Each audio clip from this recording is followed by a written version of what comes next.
Hello, hello, hello, collective. This is part two to They Want You to Give Up. So when I ended, I got the Two of Cups and the Nine of Wands. So the collective is attracting suitors, friendships that are harmonious because of their resilience. And this has got people in a state of panic because they didn't want anyone, they wanted everything in your world to end. They wanted you to not be able to complete your cycle, that this loop that they've had you in.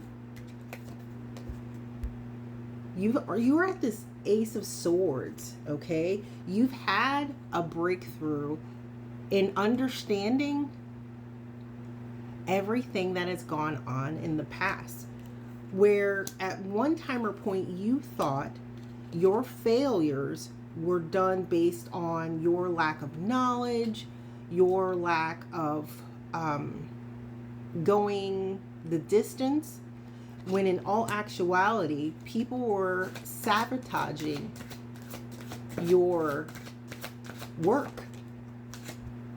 And it's got these people in their Five of Cups because you see them. You have mental clarity. You see them for what they were in your life or what they are in your life. If you are still in the environment around these people. They're experiencing a lot of losses at this time, emotionally, financially.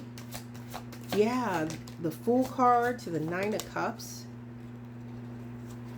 to the Page of Swords, to the Public, Six of Wands.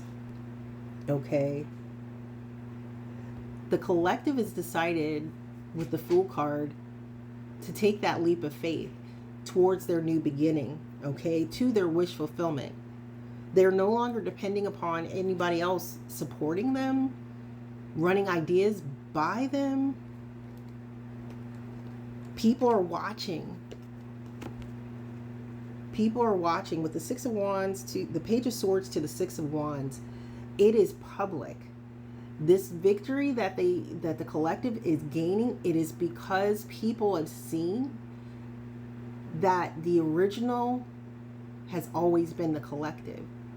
That the person that claimed that they had the knowledge, that they had the experience, that they were the fruitful one, that they were the one that was breaking off some crumbs to the collective so the collective can grow, were actually the ones that took the crumbs and thought it was the whole pie.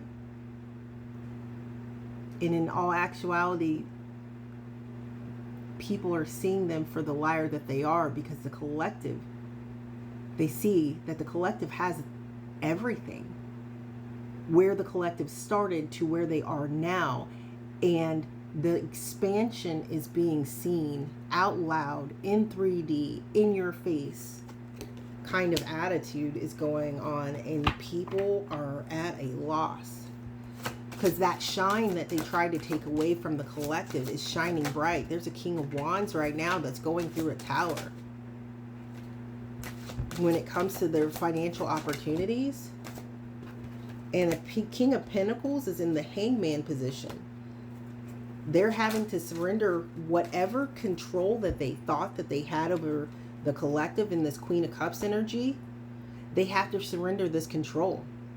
And they have to take this loss, this retreat with the Four of Swords. They're going to have to pull back and reevaluate because they are being seen.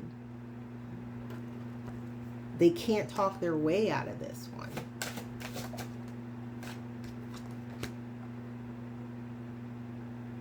Chariot. The collective has this forward momentum that is not, people don't know how to stop it. They don't know what, they know that the collective is driven, but they don't know how to sever the connection between the collective and their faith, and their complete understanding, and their complete surrender to the Most High. They can't sever the collective's belief. Four of Pentacles. This came at the side. Because they can't sever this belief, they can't stop the financial security that's heading towards the collective. They want to hold the resources. They want this to be in the reverse. But it's teetering right here because they're grasping for ideas, trying to figure out, how do you stop this momentum? How do we sever the collective from this growth, this Empress energy? How do we stop them from standing their ground and keep plugging away and pushing forward and being creative? What else do we need to know about this King of Wands energy and this King of Pentacles energy? They're always partying. They're always looking for the next best thing. Like they're trying. They can't see what motivates the collective because they think too much in this sense of outside validation, outside praise. You are the cool person. You're the one everybody wants to talk to, that kind of thing. They're lost in their own fantasies of how the world should work. They're haunted by memories of things that they have done. They're experiencing, we had the car drama here, and it's not just car drama. They're experiencing the inability to travel at all. Not just by car. They are stuck where they are.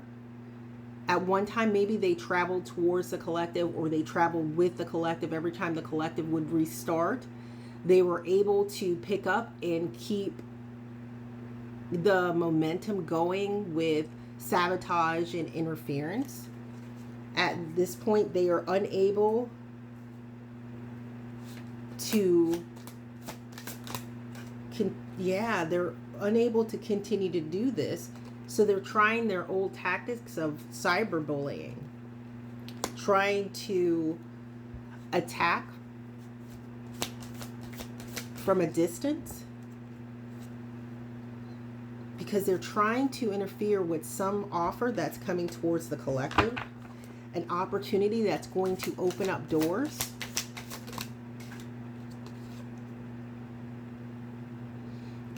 They want, if this is a romantic connection, they want the collective to think that whoever's coming into their life is coming into their life because they're marrying for money, because this came in sideways. So this lets me know that they want you to believe that if anyone comes towards you trying to say that they love you, that they're coming towards you because they want something from you. They need the collective to not get into a romantic collective connection. And this is played out with the played out right here. This is played out. This is the old paradigm that the collective is used to, because they're thieves. They have stolen from the collective for many years, physically and emotionally and spiritually. In some cases, they have fed off of the collective's natural abundance in order to gain personal wealth, spiritual wealth.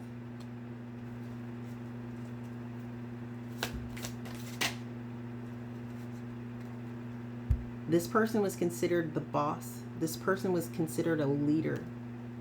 This person was seen as if they had all the answers. All right, come back for part 3, and we will go ahead and see what else we have for the collective for this reading today.